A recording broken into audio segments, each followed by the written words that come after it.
Коце Трајановски со години не направи ништо за намалување на загаденоста на воздухот во Скопје. Коце Трајановски со масакрот на дрвата низ целиот град, напротив, дури и ја зголеми загаденоста на загадувањето.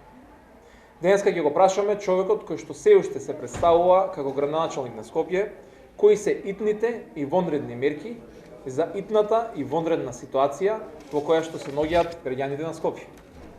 Со оглед на тоа што на оваа тема веќе повеќе пати го имаме прашуван на Коце Трајановски и тој до сега нема превземено апсолутно ништо, Советничката група на СДСМ и коалицијата бара итна и вонредна седница на Советот на градот Скопје со единствена точка на дневниот ред воведување на вонредни мерки за намалување на загаденоста на воздухот.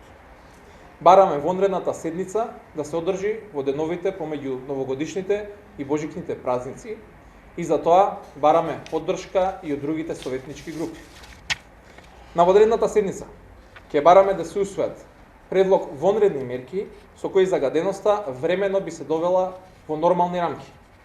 Некои од нив се: итен прекин на сите градежни активности на територијата на град Скопје, бесплатен јавен превоз за сите граѓани во времето на денови на екстремна загаденост, поведување на пар-непар систем за возење на возилата, вонредни контроли и доколку е потребно и времено запирање на работата на сите субјекти кои поседуваат Б интегрирана еколошка дозвола. Овие мерки би биле на важност се додека вредноста на индексите на загадувањето не се намалат во законски предвидените рамки. Воедно, ќе побараме и амандмани на буџетот на градот Скопје за 2016 година за воведување на мерки и политики кои долгорочно би влијаеле на намалувањето на загадувањето на воздухот што го дишат Скопје. Ќе побараме субвенции за граѓаните, за чисти извори на енергија, за енергетска ефикасност, за велосипеди и слично. Коце Трајановски покажа и докажа дека не го интересира најголемиот проблем на скопјани, а тоа е загадениот воздух.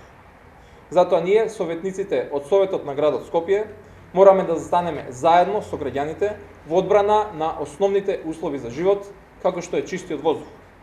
Затоа, граѓаните на Скопје повеќе немаат никаква потреба од Коце Трајановски. Затоа, Коце Трајановски мора да поднесе итна и неотповиклива оставка. Имате некои прашања? Немате пред бидејќи веќе постигаат реакции дека многу од работодавците не ги пуштаат дрвените студиците и 60 години децата да одат дома, нели како што беше предлог, тоа не е облигаторно, не е ни субвенционирано.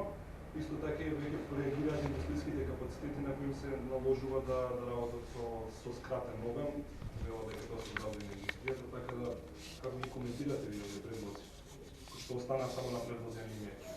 Апсолутно сте во право. Се работи само за препораки, не се работи за мерки и особено не се работи за вонредни мерки кои што акутно ќе решат сега состојбата.